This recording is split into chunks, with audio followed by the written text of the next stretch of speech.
Okay, so congratulations to Liverpool for winning the title. But in all seriousness, Liverpool have been nothing short of excellent this season, so they deserve to win the title.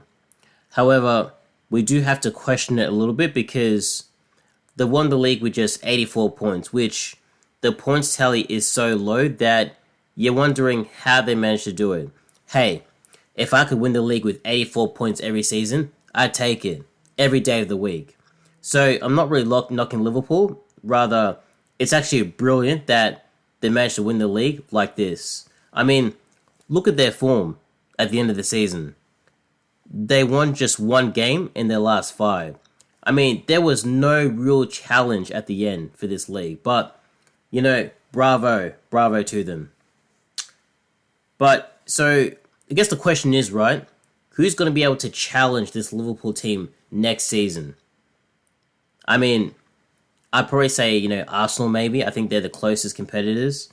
I think the reason why I say that is because they drew a lot of, 14 games. How do you draw 14 games in a season? It's absolutely ridiculous. If they would have, at least won 5 of those games, it might have been an interesting end to the season. But, obviously it didn't happen. Now, there's a whole striker thing with Arsenal where basically they had a whole January window to bring in a striker, but these are ifs, buts, maybes. Things didn't happen. The club, it's not really my club, so why should I care whether Arsenal really bring in a striker or not? But if they did bring in a striker, maybe it would have made a difference. Who really knows?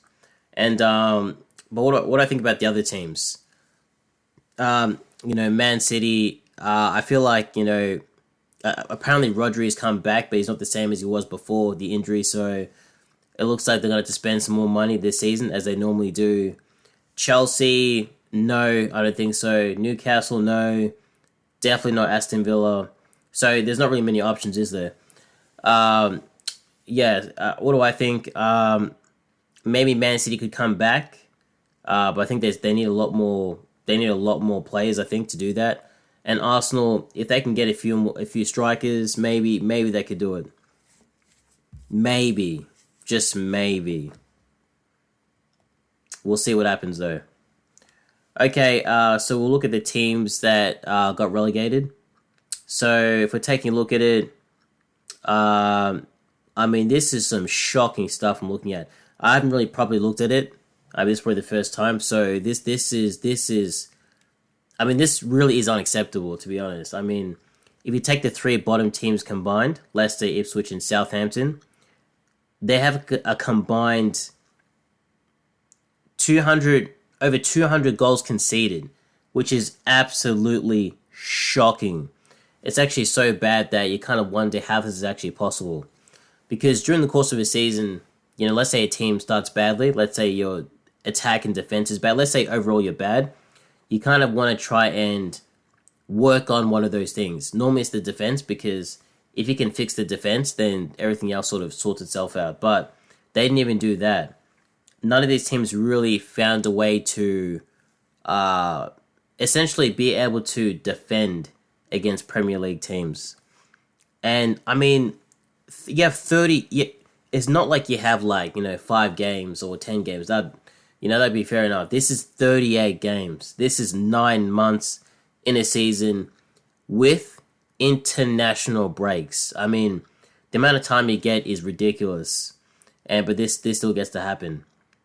Look at Southampton. They won 2 games all season. What have they been doing all season? How do you only win 2 games in a season? Can somebody please tell me? You have 38 games at the start, and at the end you only win 2 games. It's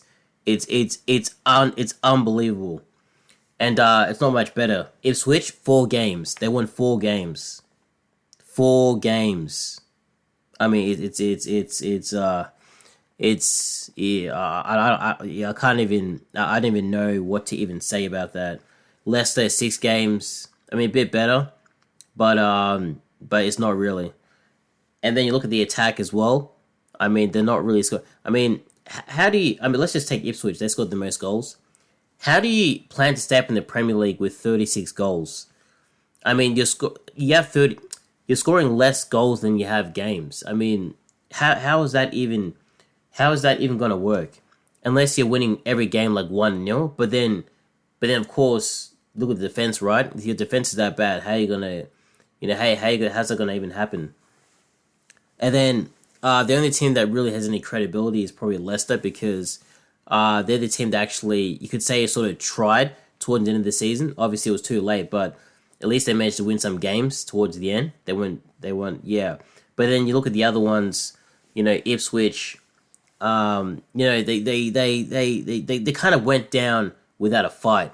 If you're a team at the bottom, you kind of want to see some you want to see some fire, you want to see some passion, you want to see some you want to see like a what do you call it? Like you want to see like a dog fight, like every game, they're giving it everything.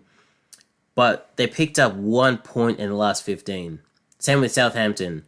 Both teams only picked up 1 point out of 15, which they went down sad. Okay?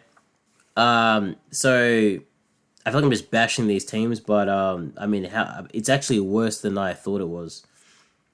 And yeah, what else can I say about this? I mean, Southampton lost 30 games. I mean, that is just that's unacceptable. You should not be losing 30 games in the season, whether you're a promoted team or a team that's been in the league for like 10 seasons. Should not be happening. So let's look on to next topic. Man United and Tottenham. So what do I want to say about these two teams? What happened this season? How did Man United finish 15th and Tottenham 17th? Now, it's one thing to finish in the bottom half of the table. It's another thing to finish that low down the table. Let's look at it in detail though. Obviously United, I mean, attack is abysmal. I mean, this is the worst. It doesn't even look like they're actually ever going to score, actually. That's how bad it is. I mean, 40 goals in this season for United, that is as bad as it gets. And then when you look at Tottenham, their attack is obviously better, but really the issues are defensively. But how did they lose 22 games? Tottenham lost 22 games this season. I mean, it's unbelievable. I don't know how this is impossible. And then these two teams win the Europa League final. I mean, like, how's that? How does this situation get to happen? I don't even know. But anyway, neither team really has any credibility at the end of the season. I mean, they just got to 40. Man United just got to 40 points. I mean, they kind of got lucky against Villa. That would have probably lost that game even if things went against them. But yeah, these teams need a proper. Something needs to happen in the summer. Something, I don't know whether it's mentality or getting in a few players isn't going to fix this. I mean, do not be fooled. Do not be fooled. A couple of plays here and there isn't going to fix these teams. They need some wholesale changes from top to bottom. That's what needs to happen, and it'll be interesting to see if that actually happens in the summer. But what do I think? It's been a shocking season for both teams. I mean, surely this cannot happen again, but we'll see what happens. And the last point we'll talk about is the promoted teams. Oh, no, actually, no. Who's going to get relegated next season, do I think? Or who's in danger of being relegated? I actually think there's not many teams, actually, to be honest. I think Wolves, though, I think they're a team they're really in danger of going down. They just lost, Acuna is on the way out, or looks like he's on the way out. I think United are going to sign him, so I think, they really need to, I don't think they're going to find a direct replacement, but they need to find a way to be able to replace at least his impact on the team. Now, they have got Strand Larson, who's, I think he's a very good, he's actually impressed me this season. He's actually exceeded, expectations. He's done very well, but I think they're going to need a lot more than him to be able to keep them up next season. That's just my opinion. Obviously, I don't really know much about the manager.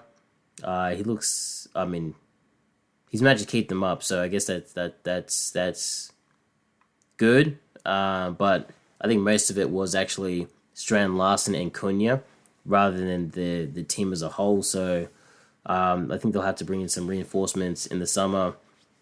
Hopefully they've got some plans for that. If they don't, well, yeah, good luck next season.